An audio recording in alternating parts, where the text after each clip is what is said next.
on India Today. These are the live visuals from Surat. Sudhanshu Mittal, Kalikesh Singh Deo and Rajiv Sardesai continues to be with us. Let me just come to you, Sudhanshu Mittal. Is there ever a thinking, because of course the Prime Minister's energy is remarkable. We have seen rally after rally, roadshow after roadshow. But is there, as opposition would say, you know, any worry in the BJP of overexposure of the Prime Minister? He's campaigning for MCD elections. His name is being used in the MCD elections for state elections, and then he's also responsible for the national elections as well.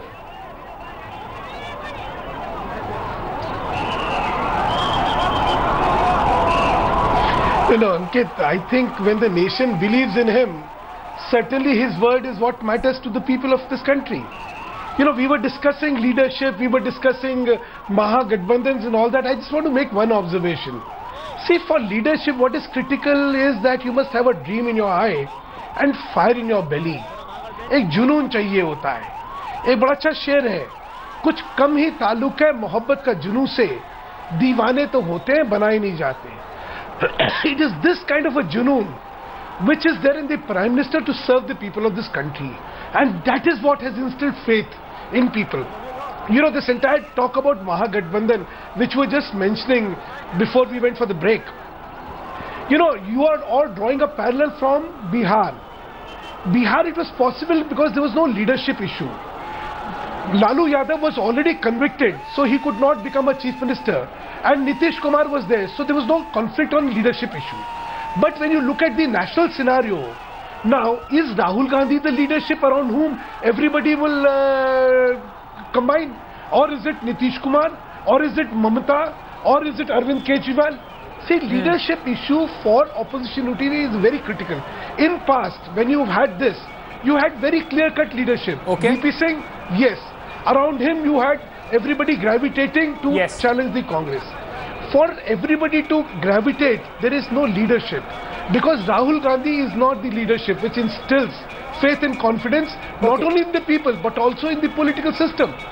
So leadership Kalikesh, if I can draw you in, if I can also draw you in on this, on a larger perspective away from Orissa. Of course, in Naveen Patnaik there is a formidable chief minister there in Orissa. But if I can draw you in for a national perspective on this, as of now, it seems that the Modi juggernaut is difficult to be stopped by a single party.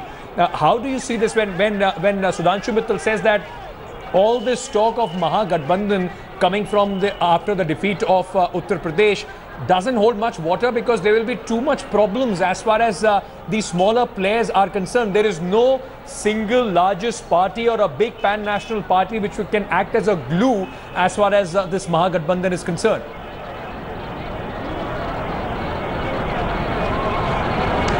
Well, to some extent, Sudhanshuji is right, because I think the biggest thing going for BJP right now is lack of a credible alternative or opposition on the national front. But let me also remind him that for the 60% vote that, or 60% of the geographical area that they govern right now, there is still 40% of the geographical area they don't govern. And leaderships come up very quickly. Situations and circumstances build up leaders. Leaders are made, they're not born. And ultimately, I don't think it's, I think it will be overconfidence and complacence if the BJP believes that nothing can pose a challenge to the BJP as it stands today, or even if it's Mr. Modi as in his current avatar. I think, you know, even the BJP has come back after 10 years of misrule by the Congress, and it's enjoying, to some extent, the consequences of that.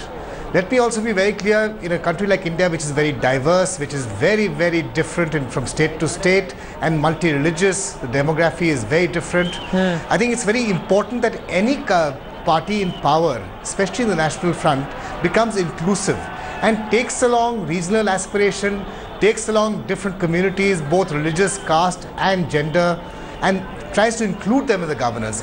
It's when that does not happen, that's when the people of India actually rise against those parties. So these are Sudhanshu Mittal, would you like to respond to that? It's a fair criticism coming in from Kalikesh Singh, or you don't believe that he's talking about the party has to be inclusive. This is something that has been repeatedly spoken about the BJP. In fact, many saying to become a pan-India party, you have to respect the diversity of the country. A beef ban across the country, or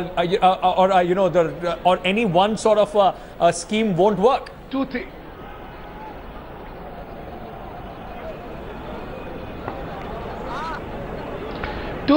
First, NDA is the largest alliance in this country. It is much larger than the UPA. Secondly, as far as the spirit of accommodation of regional parties is concerned, look at the track record of BJP. In UP, we had made an announcement. Even if we are winning it on our own accord, we'll have all the parties which are a part of the alliance in the government, and we did that. We've given them a more than fair share, because we believe that in this nation, which is such a huge nation, if there are regional aspirations and if there are regional players, they must also have a say in governance, and that's what we have been accommodating all this while. So to be charged with not being sensitive to regional aspiration, I think is an unfair criticism. More important, Kalikesh, and since we're just talking about 2019, again, that old rhetoric of communalism, it doesn't work. Go ahead, Kalikesh. You want to respond? Please go ahead. Yes, I think, let's be very clear. As after the 2014 election, the amount of funding which was coming from the centre to the state of Orissa has been drastically cut, both in terms of special plans and support from the central government. And this is repeatedly being raised by our party in Parliament with the Prime Minister, and we've had no sort of relook at that. So when Mr. Sudhanshuji talks about taking in the aspirations of the people of Orissa, there I will very respectfully disagree with him. There is a difference between the perception, the message which is being sent out by the BJP and what's actually happening on the ground. I think that's something that we as a party need to sort of take up more on the ground and make sure that the message reaches to the grassroots. The people should not be carried away with just sloganeering. They should be there. I think the fact that the amount of impact the government policies actually have, both in the state government as well as the lack of that from the central government, need to be explained more clearly. Okay. Kalikesh, Sudhanshu, I just request you both to stay on with me. I will let's just play out what various political analysts, in fact, think about this entire massive outreach of the Prime Minister, not only in Odisha, but also what we are seeing in the state of Gujarat. I'll come back to you for your final comments on this. Just quickly, first of all, listening to what the political analysts have been saying. Well, the point is, when a party is on an upswing and is capturing new and new political constituencies and states, and its leader is at the peak of his popularity, the party will obviously seek to use the leader's name and fame for political benefit. I mean, that goes without saying. That's what happened in, say, 85 with Rajiv Gandhi and the Congress, for instance. So this is a comparable situation. This is Mr. Modi is at the peak of his political career. Maybe he'll even go higher. And he is in states where the BJP is gaining ground, such as Orissa recently, and of course in Gujarat, the BJP faces an election soon. So in that sense, yes, he does have one eye on upcoming elections and on the BJP's political fortunes, and he also has one eye on governance. There's nothing wrong with that, because a Prime Minister has to win votes in the end to be able to govern. So you need both. He is extremely popular in the state. He has been particularly popular in the city. I am from Surat. My parents live there. The BJP hasn't lost Surat either in the Lok Sabha or the Vidhan Sabha or the corporations in the last 3 decades. So we must remember that this is a place that the Prime Minister specifically and the BJP in general is extremely popular. I don't know about 2 things. The first is whether Chiman Bhai was the last great Congress leader. He actually split the Congress, ran away from it and from the Janata Dal, as you know. The second bit is, I'm 47 years old. I'm a middle-aged man. Ever since I got my vote at the age of 18, the person representing Surat in the Lok Sabha has been a BJP MP. So you're talking of a party that has very deep roots, that has deep roots in society, that has a polity and a representation that is phenomenal. I think we're talking about a party that is almost like the Congress used to be in the 50s. So for us to assume that there is something new or different here should be taken with a pinch of salt. I think the second bit is, what can the opposition offer? I think that to assume that the Patidar agitation is based on secular politics is wrong. Patidars want Hindutva, they also want reservations.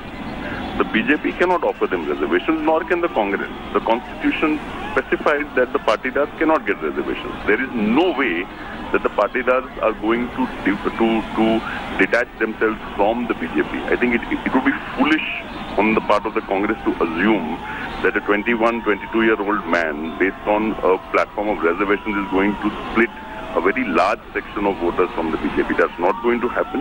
We have a very charismatic, very popular leader in Mr. Modi. The Patidars will stay with the BJP. I think the Surat rally reflects that you've got a man at the height of his powers demonstrating his popularity in his own state. Okay, Rajdeep Sardesai, consulting editor, also with us. Rajdeep, if I can come to you quickly. We were just talking about how the BJP in their this mission of expansion all across the country. You also wrote somewhere that the BJP will have to understand the diversity. They will have to take in effect the diversity of the country, respect that as well. But are we, when we see images like Surat, when we see our massive roadshow in Bhubaneswar, are we somehow underplaying or undermining the regional satraps or their power or the kind of strength that they have in their own backyards?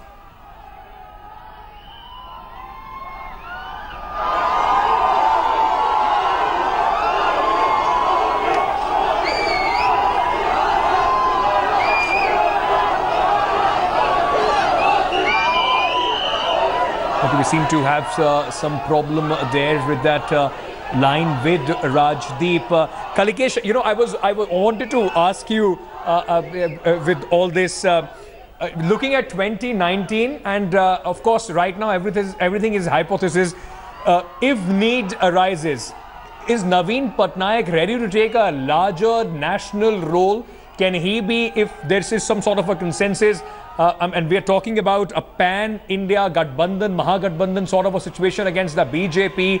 As of now, with the Prime Minister looking so tall, will Naveen Patnaik be okay taking this sort of a role against the Prime Minister on the national level?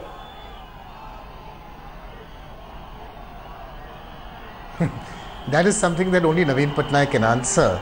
I can tell you the party's position. That's to remain equidistant from both Congress and BJP. We are a regional party, we recognize that. We recognize our responsibilities towards the people of Orissa and the state of Orissa. And we work, productively and constructively with any government in the centre, be it UP or NDA. We have supported the NDA in its current avatar on the GST, and we have opposed the NDA when they haven't sanctioned funds for our medical college, as was promised by the central government for the last 3 or 4 years. So all I would like to say is that in 2019, the BJP is going to be focused on winning the state of Orissa, and I'm confident that they will. And any other situation arising out of that nationally will only be considered on the basis of facts and circumstances by the then leadership, by Naveen Patnaik. Kalikesh Singh Deo, thank you so much for joining us with all that patience and answering all our questions and giving us perspective as well as far as the politics of Odisha is concerned. I also would like to thank Sudhanshu Mittal of the BJP and Rajdeep Sardesai, consulting editor, for being with us on this special broadcast. We are slipping into a short break. We are coming back with the Prime Minister's roadshow. Remember, this has been going on for more than 2 hours now. The Prime Minister had a packed day in Bhubaneswar. He came back for this massive roadshow, still standing there, waving to his supporters there in Surat. Coming back, I will get you a sense from the ground from Sahil Joshi, senior editor, who is in Surat right now.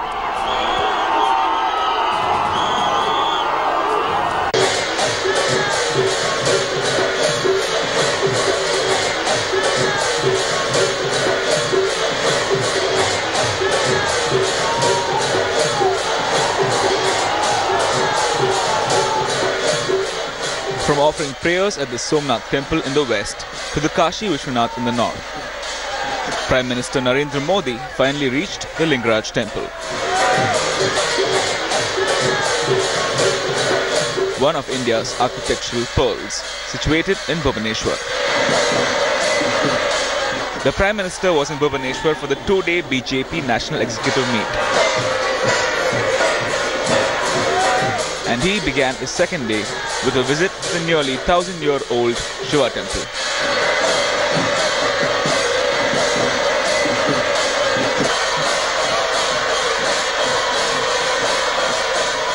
Modi reached the temple at around 8:45 AM. Huge crowds greeted him.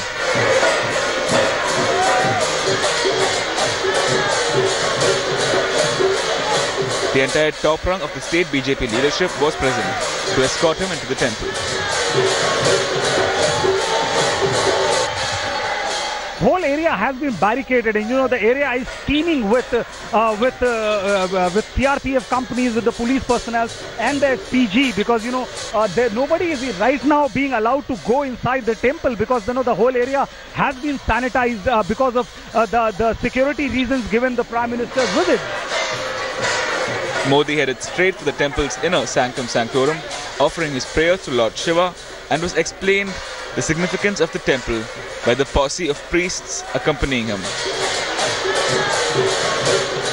He had done puja perfectly, and he had much obedient to the Almighty God Lingaraj, and he prayed to the Almighty God. War will be not necessary in the earth. Good thought will be the weapons to fight against the evil, and there is a good time coming. Bitten by Modi charm, people stood on walls to get a glimpse of him. Even the temple priests, usually a sober lot, crowded around the Prime Minister, some even managing to take selfies with him.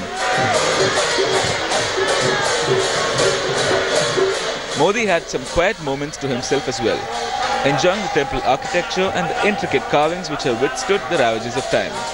It was clear that the Prime Minister stood in awe of the millennia-old workmanship.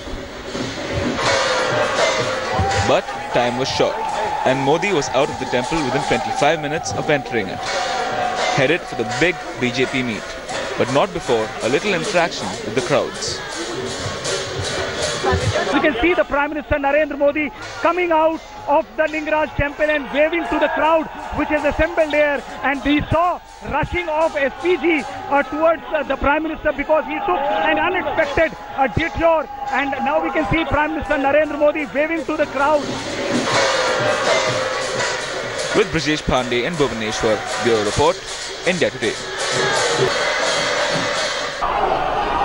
Okay, let's try and connect with senior editor Sahil Joshi, who is in Surat, who is witnessing this massive roadshow from the ground. Sahil, if you can hear me, a lot of people will be talking about this tomorrow as well, and possibly for many days to come, this huge roadshow that the Prime Minister has done.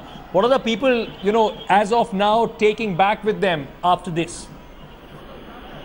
Ankit, it's quite a massive show of strength for the BJP in Surat, and what I could sense here is that people, of course, the party took a lot of efforts to make this successful, but even the ordinary people gathered here at various spots across Surat. As we had already mentioned, that Surat was kind of an epicenter of the Patel agitation, and what BJP is trying hard to wipe out that influence which the Patel agitation had on Surat. Last year, when the municipal corporation elections happened, that time the BJP could get back the support in Surat itself. But now Narendra Modi's roadshow has clearly showed that it's BJP which has strength, and only one person can build that strength, that is Narendra Modi.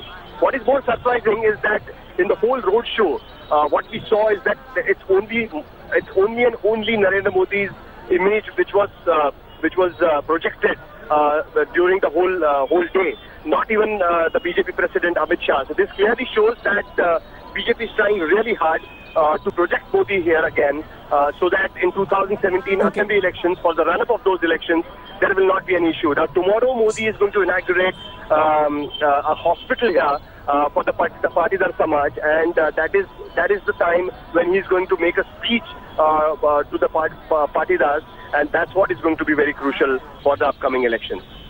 Sahil Joshi, thank you so much for joining us with all those details. We'll keep coming back to you. It's still clearly continuing there. The Prime Minister on the road. We have been told that he is just a few. In fact, he's very close to his destination now, to the Circuit House, where he will, after this, be meeting senior leaders of the Gujarat state BJP. We'll leave you with those.